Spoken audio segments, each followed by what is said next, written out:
vamos a hablar de unas notas previas, ¿sí? ¿Qué entendemos esto de notas previas? Ustedes van a recibir los materiales de la lección de la escuela de UPM. Van a tener la lección, la sabiduría, la riqueza de quien preparó esa lección en armonía con las demás lecciones.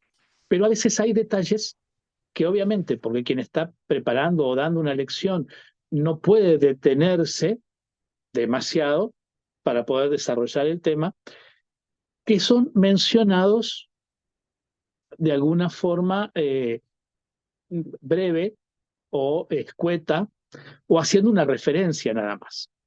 La propuesta es que, como ustedes tendrán la lección, nosotros podamos detenernos un poquito más en esos elementos que no están contenidos en el texto de la lección, pero que hacen que pueda comprenderse mejor, tratando de también cubrir los contenidos, obviamente, de la lección que se nos propone y que vamos a compartir. Como decía Roberto, esta lección se incluye dentro del curso Aquí estoy, envíame. Así ese es como el título, el nombre de este curso de la UPM para este año, donde profundizábamos en la experiencia de ser llamados y enviados. El título está tomado de una cita de la profecía de Isaías, el final de la vocación de Isaías, cuando en esa experiencia de la santidad de Dios en el templo siente que una voz dice, ¿a quién enviaré? Y él, dejándose llevar por su impulso de generosidad y por la gloria de Dios que ha visto, le responde con esas palabras, aquí estoy, envíame. Ese es el encuadre de todos los temas que se profundizan en este año. Pero en las primeras lecciones intentamos profundizar en las raíces de esa experiencia del llamado.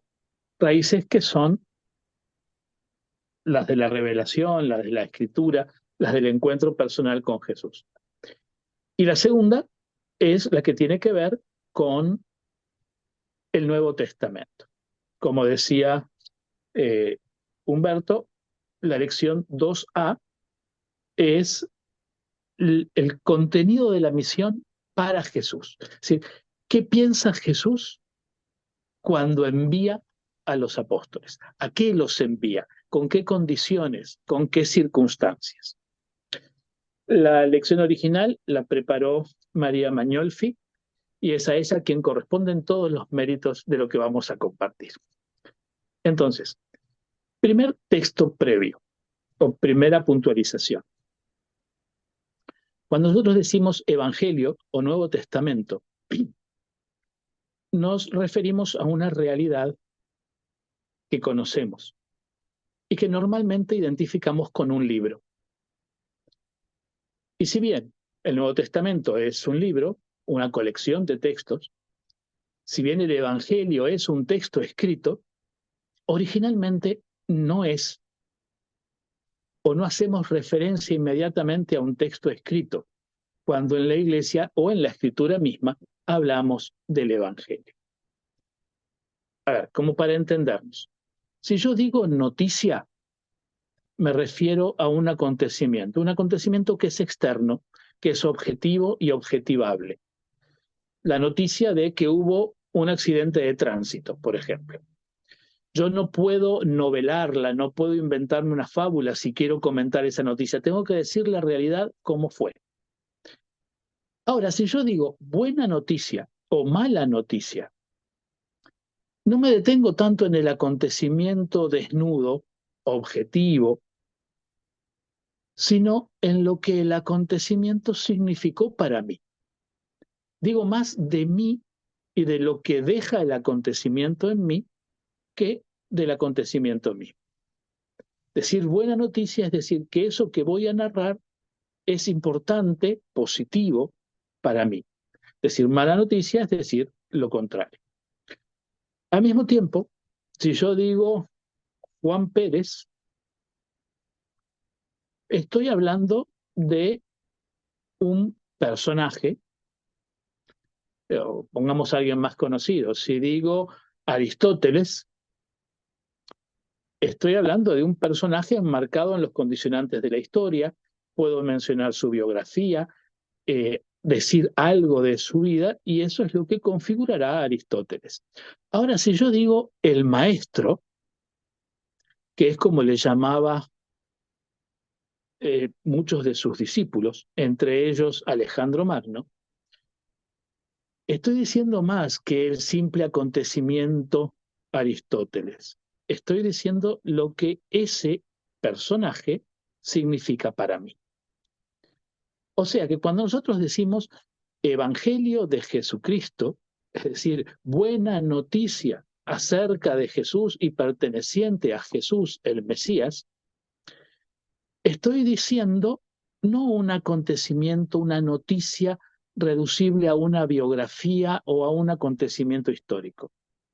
Estoy comunicando un testimonio de mi experiencia de encuentro con Jesús. Cuando las primeras comunidades comunican y escriben por primera vez el Evangelio de Jesucristo, no pretenden escribir una biografía objetiva. Si bien van a darnos datos objetivos, a narrar acontecimientos, quieren comunicar un testimonio de fe. Quieren comunicar una buena noticia, que es qué significa haberse encontrado con Jesús para ellos y para sus comunidades, porque esas otras características de los textos del Nuevo Testamento nunca son el fruto del pensamiento individual de alguien, sino que alguien puede haber tenido la intuición, la idea, la redacción, pero si la comunidad no lo recibe, si la comunidad no dice, sí, esa es la experiencia que hemos hecho de encontrarnos con Jesús, entonces no era asumido por la iglesia y no era comunicado al resto de la iglesia. Entonces, cuando hablamos de evangelio estamos hablando de ese testimonio de fe transmitido, de esa cadena de transmisión en la cual un acontecimiento histórico original vivido por una serie de testigos, los 12 apóstoles, nos es comunicado a través de una cadena de testigos que lo van enriqueciendo con su experiencia, con su testimonio, con esa buena noticia que han seguido encontrando en el encuentro, valga la redundancia, con Jesús de Nazaret resucitado. Ese es el contexto en el que vamos a hablar. Nos vamos a referir a textos que son experiencias y a experiencias que se han convertido en textos que tienen una condición. ¿Cuándo termina ese proceso de transmisión? Porque vieron que jugando al teléfono descompuesto, uno le va agregando cosas y lo del final puede parecer muy distinto a lo del comienzo. Y como gran parte de este proceso de formación del Nuevo Testamento y de los evangelios en general fue oral, podemos tener la sospecha de decir, pero esto es verdadero. No es un teléfono descompuesto donde pueden haber puesto muchas cosas que no tienen que ver con la experiencia original. Y ese es el rol de los apóstoles. Decir, solo pasa, solo se integra, solo se transmite y se comunica lo que de verdad Jesús hubiera dicho. Y eso lo sabemos nosotros que hemos compartido con él la vida y su ministerio. Para eso están los apóstoles, para garantizar la verosimilitud y la verdad de esas experiencias que se comunican. Más o menos. La idea es que, si bien va a haber un espacio de preguntas, si surge alguna duda que hace difícil continuar, porque si me quedo con esa duda no voy a poder seguir elaborando lo que viene, levantamos la mano, preguntamos, es mejor no quedarnos con dudas para poder seguir. ¿De acuerdo? O si alguno quiere hacer una corrección más que una duda, también, con la libertad de los hermanos y los hijos de Dios. ¿Hasta ahora vamos bien? A mí me encanta. Va muy bien, sí, me encantó la explicación que diste. Entonces, sobre esta base empezamos a dejarnos instruir acerca de cómo vivía Jesús la misión a la que enviaba a los apóstoles, cómo entendía el envío que les hacía desde la experiencia de los apóstoles comunicada a sus discípulos, que las comunicaban a sus discípulos, y que se fraguó en textos que decíamos tienen una característica, la de volver a generar la experiencia. Son textos que, elaborados con la fuerza del Espíritu Santo, que acompaña y guía a la Iglesia, encierran el poder de generar en nosotros, de generar en quien se encuentra con esos textos, la experiencia original. Si uno entra en el espíritu del Evangelio, si se deja anunciar esa buena noticia, siente, experimenta que es a mí a quien Jesús le dice, serás pescador de hombres. Que es a mí a quien le dice, apártate, Satanás, porque tus pensamientos no son los de Dios. Que es a mí a quien le dicen, vengan los que estén cansados y agobiados.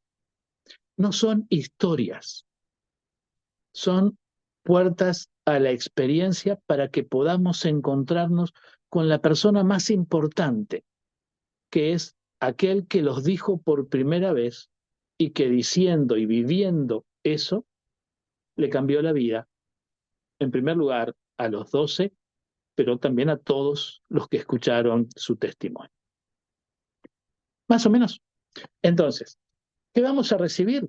A Jesús enviando, pero también lo que experimentaron los 12 o los 72 cuando fueron enviados.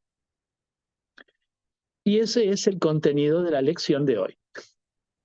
Dejarnos enseñar por el Evangelio qué experimentaba Jesús al enviar, a qué enviaba y qué experimentaron los 12 al ser enviados, o los 72 al ser enviados. ¿Prontos para emprender la aventura? Claro, Entonces, claro. Roby, por favor, si podés.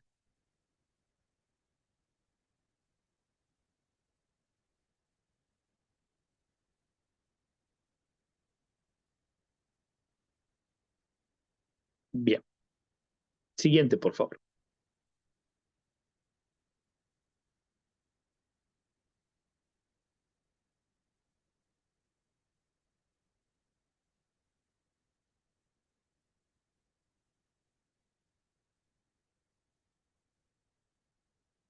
Eh, ¿Puede ser la siguiente, Robert? Bien. El primer texto que vamos a considerar está tomado del Evangelio según San Marcos. ¿Por qué comenzar por Marcos si es el segundo en la lista de los evangelios? El primero es Mateo, luego Marcos, Lucas, Juan, luego Hechos. Porque Mateo le gana la carrera a Marcos porque era el evangelio que más gustaba en la antigüedad, por su forma de redacción, por los detalles narrativos, por las descripciones que hace. El evangelio, según San Mateo, se hacía fácilmente comprensible. El evangelio de Marcos sonaba como más raro, parecía que le faltaban partes, que estaba incompleto. Tenía la sensación de que Marcos no había logrado ser un buen escritor. En realidad el secreto es que Marcos fue el primero que puso por escrito. Y fue alguien que no había estudiado griego en una universidad de la época. Lo había aprendido en su Galilea natal, al igual que lo habían aprendido los 12 y posiblemente el mismo Jesús, por los vecinos que hablaban griego del otro lado de la costa del mar de Galilea, en la Decápolis o en lo que era la provincia de Siria, en lo que es actualmente el Líbano. Entonces, era un griego de frontera, un griego de la vereda, un griego del mercado, parecido a lo que sucede en el norte de Uruguay o en algún país que tenga, en la frontera de algún país que tiene del otro lado vecinos que no hablan su propia lengua. Se mezclan, se entienden, pero no necesariamente se habla como un erudito, porque aprendimos en la plaza esa lengua. Entonces, Marcos es el evangelio más original, el primero, el que los demás tomaron como modelo, y también por eso acudimos a él para encontrar la experiencia como más pura, menos elaborada, menos embellecida con experiencias posteriores. ¿Qué dice Marcos 6, 7 al 9? Lo que tenemos en pantalla. Llamó a los 12 y comenzó a enviarlos. En realidad, el texto comienza diciendo en griego una expresión un poquito rara para nosotros. Marcos comienza su texto no diciendo llamó a los 12, sino hizo 12, constituyó 12. Y ese es un primer aspecto importante a la hora de considerar el envío, de considerar la misión. No es algo que me pertenezca, no es algo que yo determino, sino que es algo para lo que soy constituido. Se hizo famosa una frase que utiliza a menudo Papa Francisco, originalmente no es de él, pero es uno de los que la ha popularizado, aquello de Dios no elige a los capaces, sino que capacita a los que elige, a los que llama. Bueno, eso sucedió también en la experiencia de los 12. Fueron hechos 12. Y lo interesante es que no dice 12 apóstoles o 12 enviados o 12 discípulos. Dice hizo 12. Y este es otro dato importante. Los constituye comunidad. Desde el primer momento del llamado, los que han de ser enviados son constituidos cuerpo. Y es también interesante el hecho de que sean 12. Aquí hay una doble simbología. Por un lado, el 12 en la Biblia es el número que define a Israel por las 12 tribus, las 12 piedras del pectoral del sumo sacerdote, las 12 rocas con las que Moisés construía los altares en el camino del desierto. Siempre ese 12 implica a Israel, implica un pueblo consagrado, un pueblo sacerdotal, un pueblo enviado. Pero también 10, 12 es una unidad de culto. Hay ciertas oraciones que aún hoy en una sinagoga no pueden realizarse si no hay 12 varones presentes en la sinagoga. A eso se le llama un minyan. Es la unidad básica para la liturgia judía. Entonces Jesús constituye a los 12 un nuevo Israel y constituye a los 12 un espacio sagrado, algo que es una unidad básica de la vida espiritual de su pueblo. Todo eso dicho en esa simple frasecita, hizo 12. Y después sí empieza a hablar de algo nuevo, que es el envío. Llamó 12 y los envió a predicar. Inmediatamente antes de este envío, Marcos había dicho que Jesús estaba anunciando el Evangelio.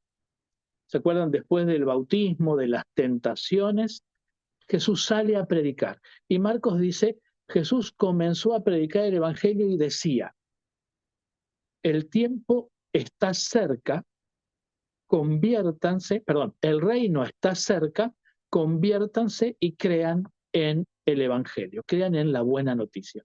¿Cuál es esa buena noticia? Justamente el reino está cerca. Esa noticia era la más antigua de todas. que el reino de Dios vendría, era algo que esperaban todos los judíos. Y lo esperaban porque había sido anunciado por los profetas, porque ya en el paraíso Adán había recibido el anuncio de que al final de la descendencia de Eva surgiría alguien que sería capaz de restaurar a la humanidad en su caída. Es la noticia más antigua, la más esperada, pero ahora se hace nueva. Se carga de una novedad absoluta porque se hace persona, se hace mensaje concreto de alguien que lo anuncia con autoridad y con poder.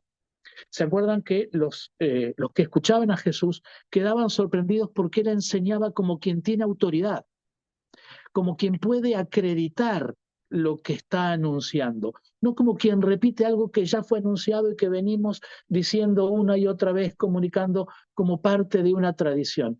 No, en Jesús lo tradicional se hace novedad, lo ya antiguo y repetido se hace nuevo, no porque el contenido haya cambiado, sino porque la forma de decirlo está acreditada con la persona, con las actitudes, con el mensaje y también con las acciones, con los milagros de Jesús.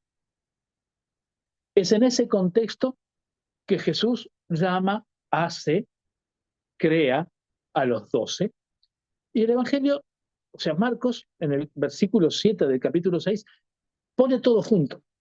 Hizo 12 y los envió de dos en dos, como si la acción fuera la misma, como si en el mismo momento de hacerlos los estuviese enviando. Y es que esa es la realidad. En el capítulo 3 va a distinguir, dirá que los llamó para estar con él y para enviarlos a predicar. Y ahí, en ese y, distingue. Aquí lo presenta como una unidad, como una dualidad, una simbiosis que no puede separarse. Ser generado, ser llamado es ser enviado, porque la misión forma parte inherente del ser de los llamados. Pero no los envía de cualquier manera, sino que en este capítulo que estamos considerando, el capítulo 6, versículos 7 al 9, el envío es muy concreto, porque dice Marcos, llamó, hizo a los 12 y los envió de dos en dos, dándoles poder sobre los espíritus impuros, ordenándoles que no llevaran para el camino más que un bastón, no pan, ni alforja, ni dinero,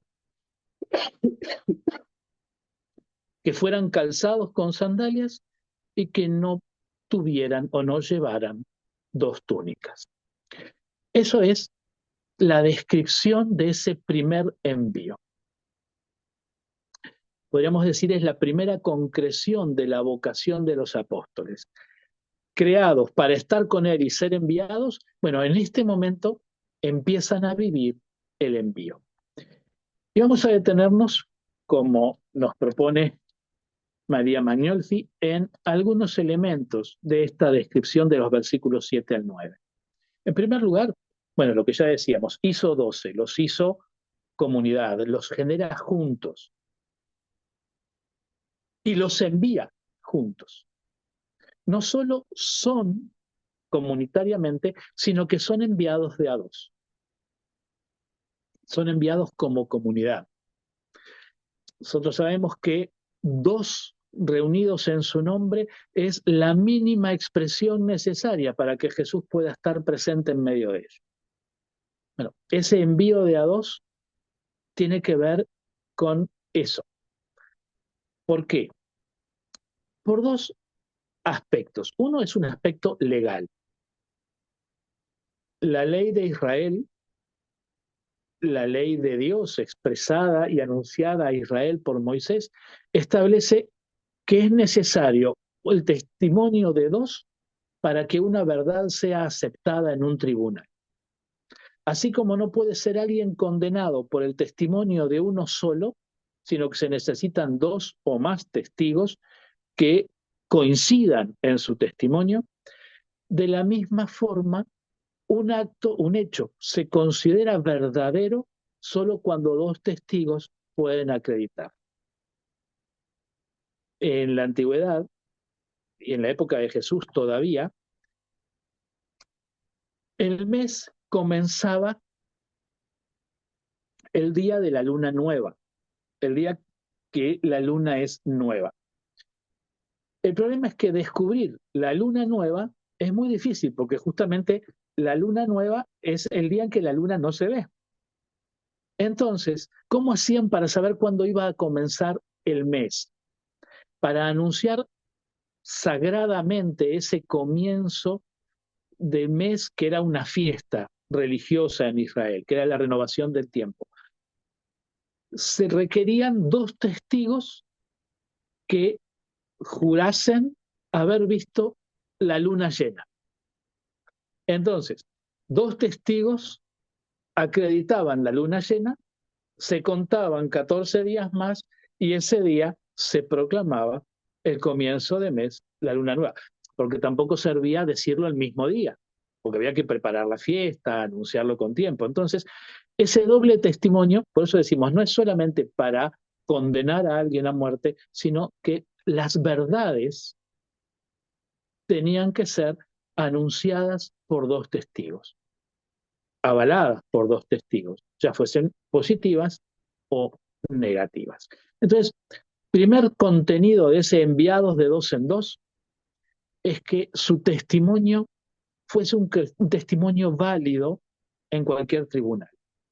Tenía una función jurídica. Jesús los envía como testigos autorizados, con poder de garantizar el reino. Y segundo, si vamos dos a anunciar algo y empezamos, mañana es fiesta, bueno, no, mañana no, es pasado mañana, dice el otro. No, mañana, no, pasado. O sea, si dos testigos no pueden ser concordes, su testimonio no es válido. Entonces, la exigencia de ir de a dos implica que su testimonio tenga una validez jurídica, pero también la necesidad de que sean concordes, de que tengan una sola alma, un solo corazón. Los envía de a dos para que el anuncio esté apoyado en el esfuerzo, traduciendo, podríamos decir, del amor recíproco, apoyado en una vida que le da consistencia y coherencia a lo anunciado. No envía dos conocidos, no envía dos que comparten un itinerario, no envía dos para ahorrar nafta, envía a dos para que su forma de vivir sea el principal anuncio del reino que deben comunicar. Primer aspecto, entonces, que nos dice en qué consiste la misión para Jesús. Nunca es un acto individual, es un acto de la iglesia, del pueblo de Israel o del nuevo pueblo de, Israel, de Jesús, y es un anuncio de dos que han de testimoniar con su vida la verdad que quieren compartir, que deben hacer creíble con su forma de vivir el mensaje que deben dar. Bien. Segundo aspecto. Vieron que inmediatamente después de anunciar que fueron enviados, Jesús les garantiza el mínimo poder para anunciar el reino. Es decir, aquello de que capacita a los que envía. No los envía a la guerra con escarbadientes. Les da el poder de expulsar a los demonios, dándoles poder sobre los espíritus impuros. Uno puede pensar el reino de Dios desde su opuesto, que es el reino de Satanás. ¿Cómo sé que el reino de Dios va creciendo? Si el reino de Dios no es visible. Y bueno, si el reino de Satanás retrocede, es porque el que ha crecido es el reino de Dios. Si los apóstoles, si los enviados, si los 12 tienen poder sobre los espíritus impuros, es porque el reino de Dios está creciendo y el de Satanás se va achicando. Lucas dirá, o también lo dirá Marcos en el capítulo 3, que junto al poder sobre los espíritus inmundos iba el poder de curar enfermos y de perdonar pecados. ¿Por qué? Porque esos son como los síntomas del reino de Satanás. Entonces, ¿cómo muestro que el reino de Satanás se está perdiendo? Y porque la fiebre pasa, porque la muerte pasa, porque la lepra pasa.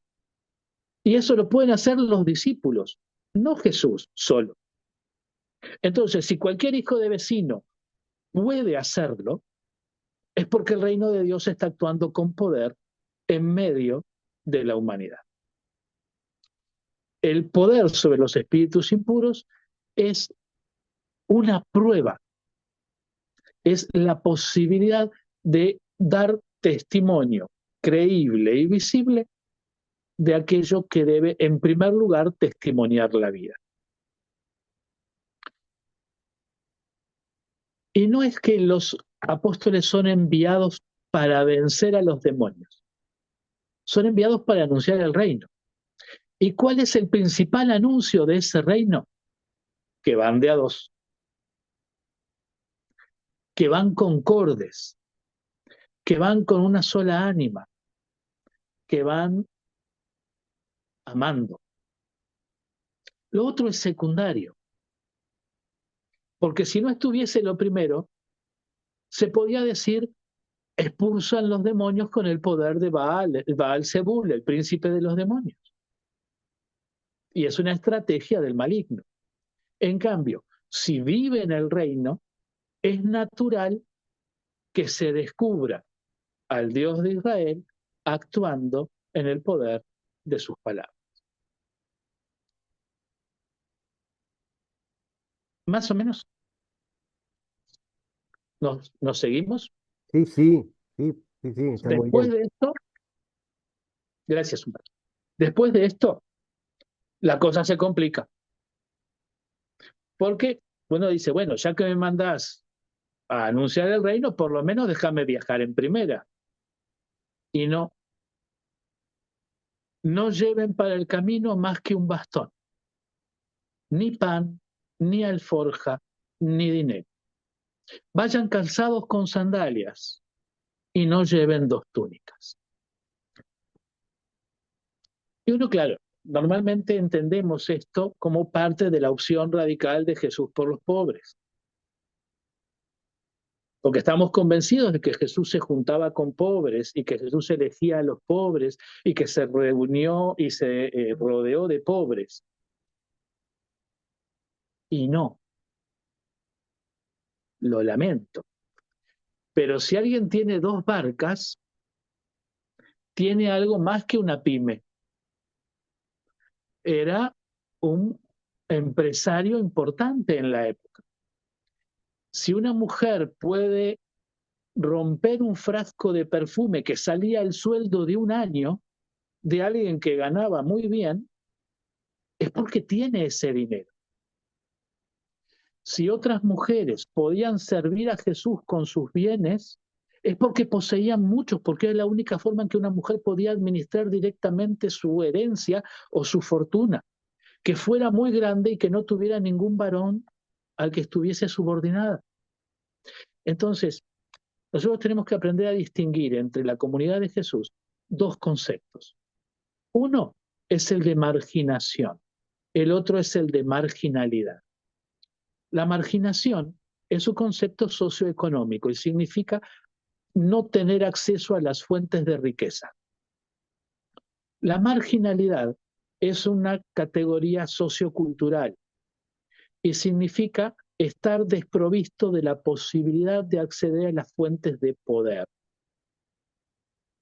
La comunidad de Jesús está formada por marginales, no los de la serie, sino por marginales, porque despojados del centro, no pueden estar en el centro, son expulsados porque ningún grupo los acepta, porque para todos están perdidos, porque para todos son pecadores, porque nadie quiere juntarse con esa gente, aunque tengan mucho dinero.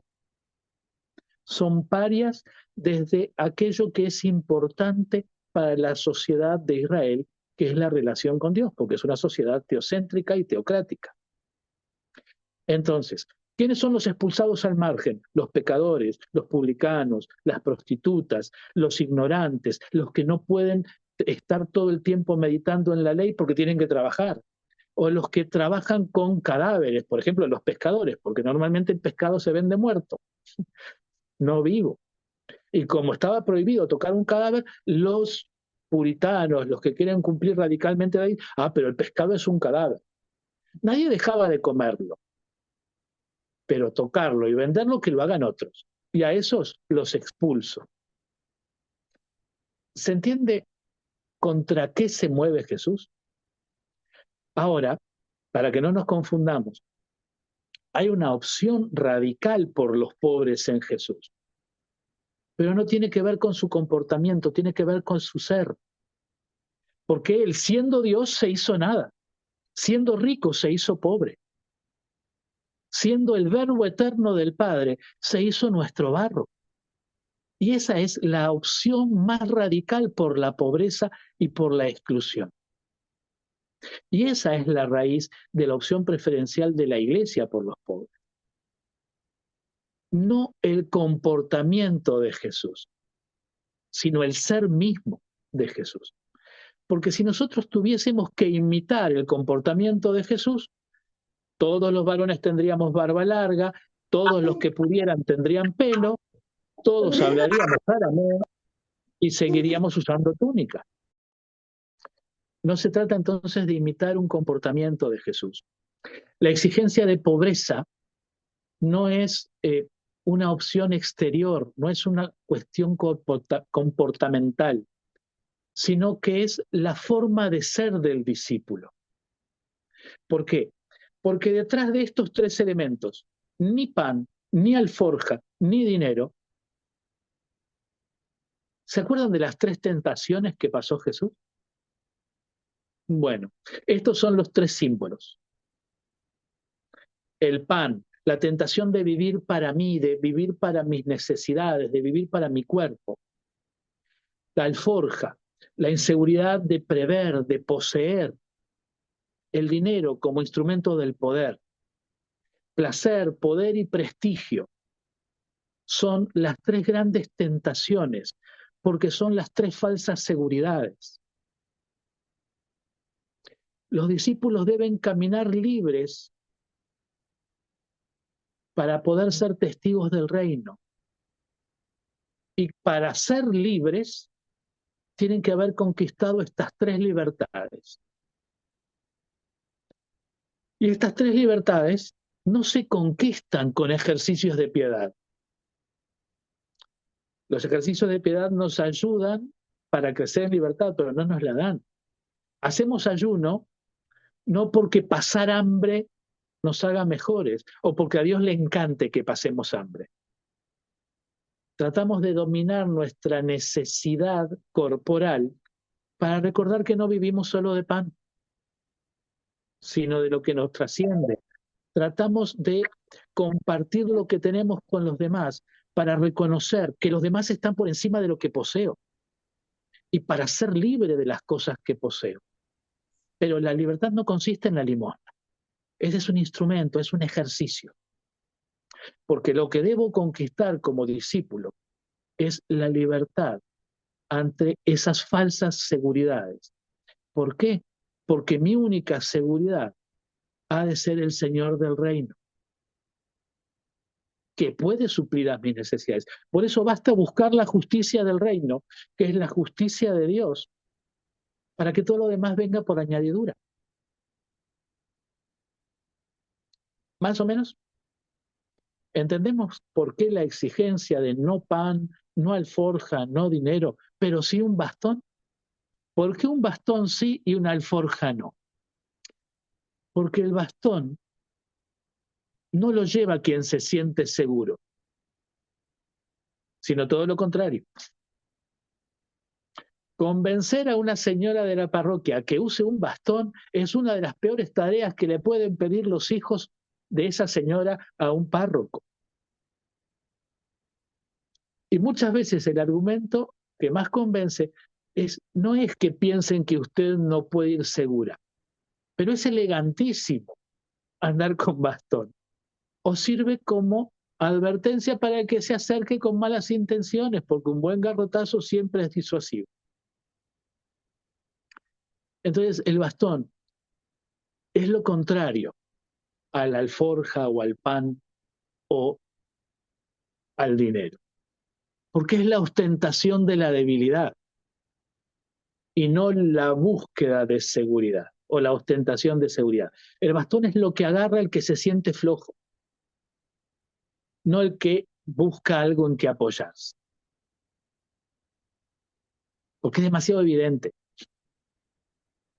¿Por qué sí sandalias y solo sandalias? Porque protegen, pero no son cómodas. Caminar con sandalias en el desierto no es cómodo.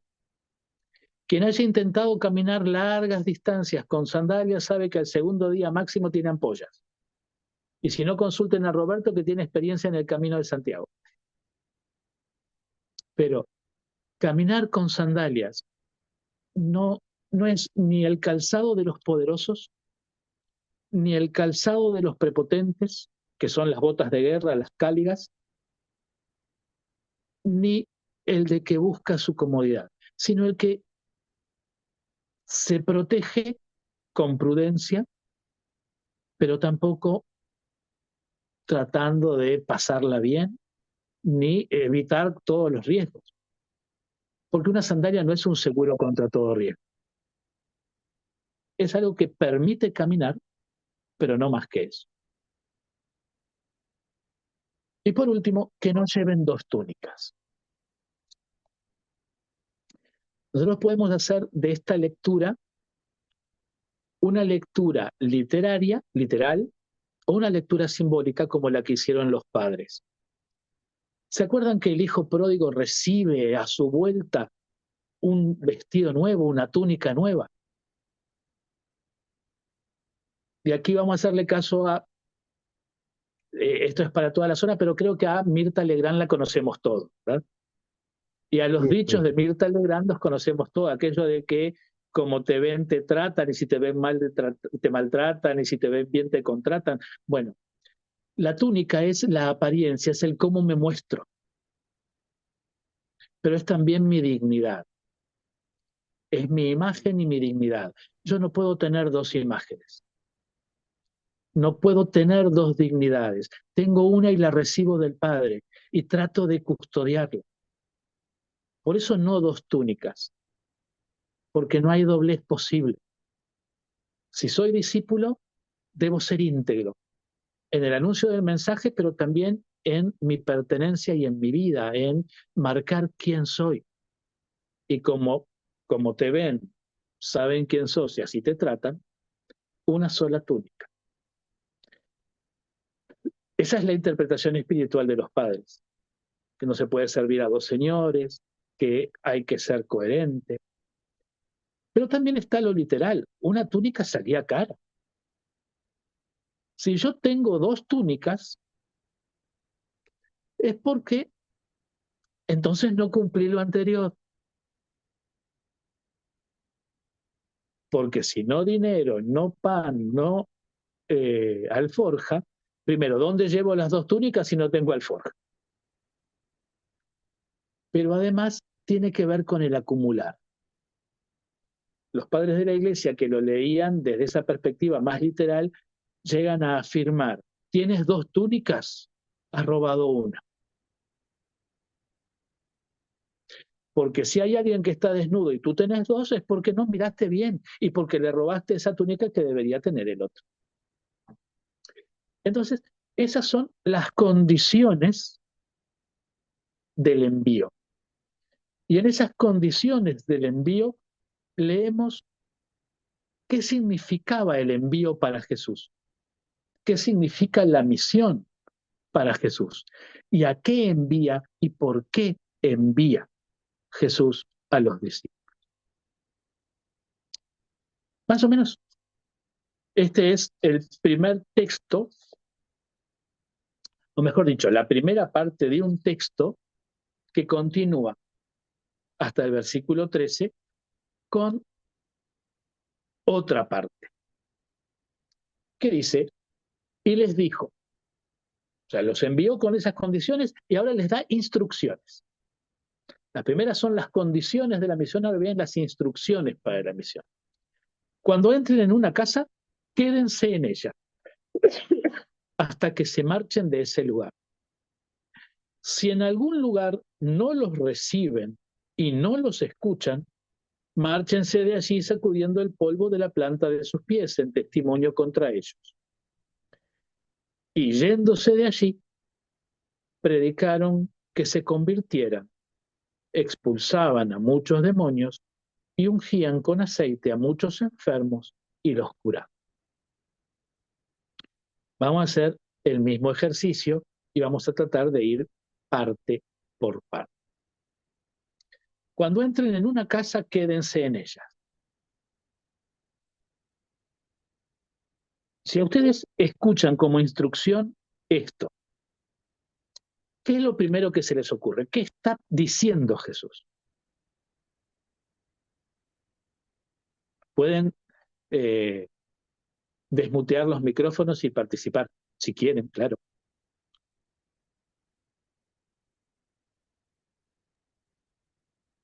Cuando entren en una casa, quédense en ella hasta marcharse de ese lugar. Están todos tímidos.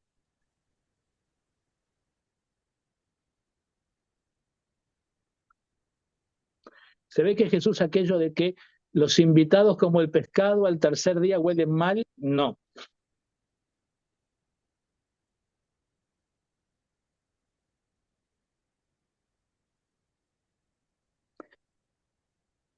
Esto tiene que ver también con el contenido del reino. Ya que nadie quiere, los condeno a escucharme a mí. ¿Se acuerdan que el enviado tenía que confiar en la noticia del rey? Tenía que apoyar su seguridad en Dios. ¿Se acuerdan lo de no pan, no alforja? Bien. Pero el pan no va a caer del cielo, no va a ser el maná. El pan se le va a dar a través de los hermanos. Y esa es la confianza extra que Jesús le pide a los enviados. No crean en un reino en las nubes. No crean en un reino que les va a bajar del cielo por ministerio de ángeles. El que bajó del cielo soy yo. Crean en los que Dios va a mover con su predicación. Crean en la bondad de la gente, en la hospitalidad de la gente, porque ese es un signo del reino que los va a estar esperando. El enviado a predicar tiene que creer que el reino depende de Dios, no de su predicación. Tiene que creer que Dios ya está actuando antes de que él empiece a actuar. Tiene que creer en la fuerza de ese reino que nace y actúa en el corazón de las personas, no por mis palabras, sino por la acción del Padre en el corazón de los hombres en los que él confía plenamente. Entonces, no esperen que sus seguridades van a venir colmadas del cielo milagrosamente y tiradas por helicópteros. Crean en un reino que va a estar esperándoles cuando ustedes lleguen a anunciar. Y crean en la bondad de aquellos a los que les van a anunciar el evangelio. Y déjense sorprender cuando los reciban. Pero no paguen cualquier precio para que los reciban. No se queden haciendo componendas con los que no quieran recibir el reino. Si no los escuchan, salgan de ahí. y que no se les pegue ni una motita de polvo. A veces nosotros entendemos el diálogo y el anuncio como un disfrazarnos del pensamiento del otro, como un acallar nuestra identidad y pegarle calcomanías a nuestra túnica para que se parezca a la de los otros. Hacerse uno con los judíos para ganar a alguno, hacerse uno con los paganos para ganar a alguno, no significa que Pablo se hacía pagano con los paganos materialmente, sino que era capaz de hacerles lugar en él, vaciándose de sus preconceptos, para poder comprender al otro. Eso es muy distinto que negociar con los que rechazan el Evangelio. Si no los quieren escuchar, salgan de ese lugar y sacúdanse hasta el polvo que se les haya pegado a sus pies. Tercer elemento, y aparte, perdón, una frasecita que hoy nos sonaría tremendamente a falta de amor, a juicio, que agrega en testimonio contra ellos. Porque a veces, sí, porque a veces no, porque no hay hora de la verdad sin purgatorio. Porque exponer ante mi hermano su riesgo o su error, que puede costarme mucho, es un acto de amor. Entonces, traduciendo ese mensaje es, ni siquiera se nieguen a amar cuando las condiciones de amar los pongan en riesgo o les resulten complicadas. Porque el reino, la unidad, el anuncio, el evangelio, no se apoyan en las componendas ni en la mentira, aunque sean piadosas.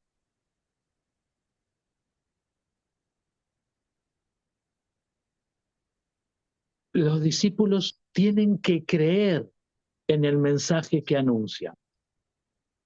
Y tienen que creer tanto en el mensaje que anuncian que no pueden estar dispuestos a mezclarlo con una gota de agua.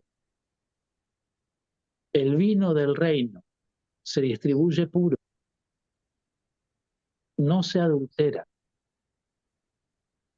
pero se le da a beber solo a quien quiere beber. Y no le ponemos miel para que resulte más dulce a algunos, o agua para que no sea tan peleón.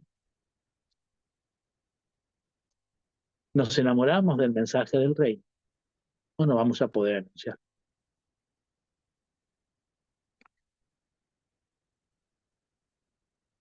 Y así el texto tiene un corte, porque dice, les dijo, cuando entren en una casa, cuando no los reciban, sacúdense hasta el polvo de los pies en testimonio contra ellos, y sigue así como en continuidad, y yéndose, predicaron que se convirtieran. Es como que Jesús está hablando y ellos se mandan a mudar. Es como que no hay solución de continuidad. Jesús está en medio de un discurso y estos empiezan a irse. Yo no sé a ustedes, pero a mí me da una imagen de ansia, de deseo. Bueno, sí, Jesús, ya te entendimos, nos vamos corriendo porque esto nos llena la vida, este fuego nos quema hasta los huesos y no podemos dejar, no podemos contener las ganas de empezar. Ese es el efecto de la misión, ese es el efecto del envío. Sentir que Dios me tiene esa confianza, que Jesús me tiene esa confianza, como para que el anuncio del reino dependa de mí, de mi coherencia, de mi pasión, hace que me enamore del reino, del mensaje del reino, pero a su vez de la tarea de anunciar. Quien se siente amado, quien se sabe amado, necesita amar.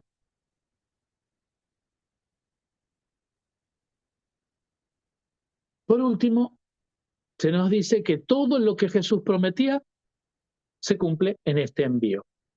Y predicaron la conversión, expulsaban demonios, muchos, y ungían con aceite a muchos enfermos y los curaban. Y esto es lo gracioso.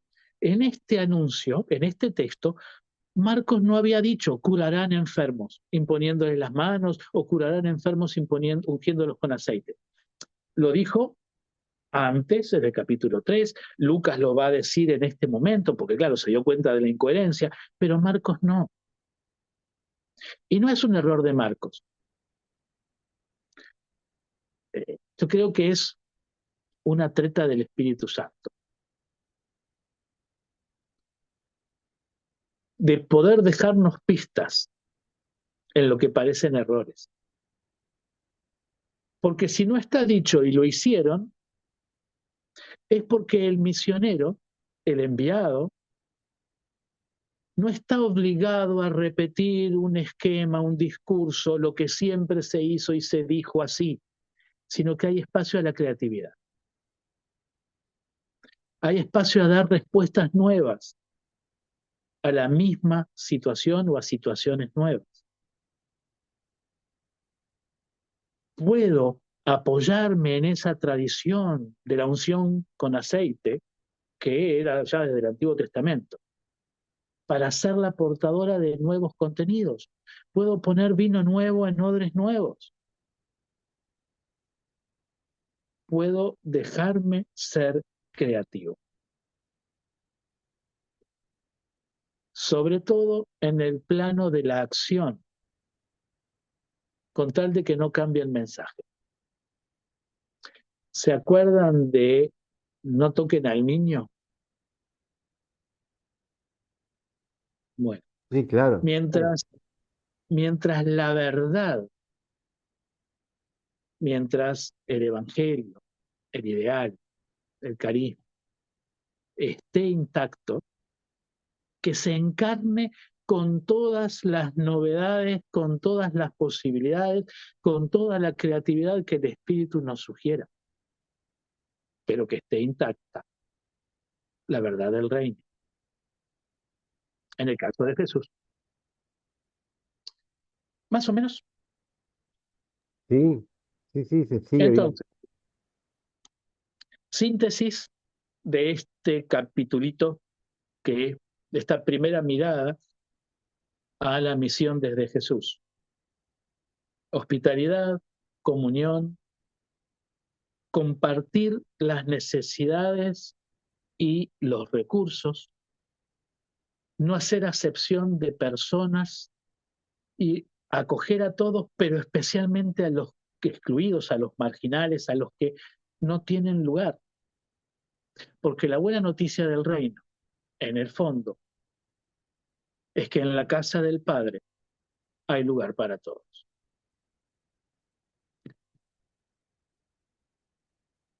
Más o menos. Podemos cerrar este primer texto. La lección nos propone un segundo flash, que es la consideración de otro texto. Muchísimas gracias por la escucha, por la unidad, y disculpas por lo pesado que se puede haber hecho. Gracias, Daniel. Gracias, gracias a vos, Gracias, gracias, Al Daniel. contrario, gracias, Daniel. La verdad que fue Gracias a ti. bellísimo. Gracias a Gracias, ti. Daniel. Una gran riqueza. Un abrazo. No, Muchas gracias a todos por participar y bueno, hasta la próxima. Un abrazo. Gracias. Saludos a todos. Gracias, gracias. Gracias. Gracias, Humberto. Chao, chao. Buenísimo todo. Gracias, Roberto, por tu ayuda, por tu soporte. También, gracias, Roberto. Sí, Sí, gracias. PowerPoint.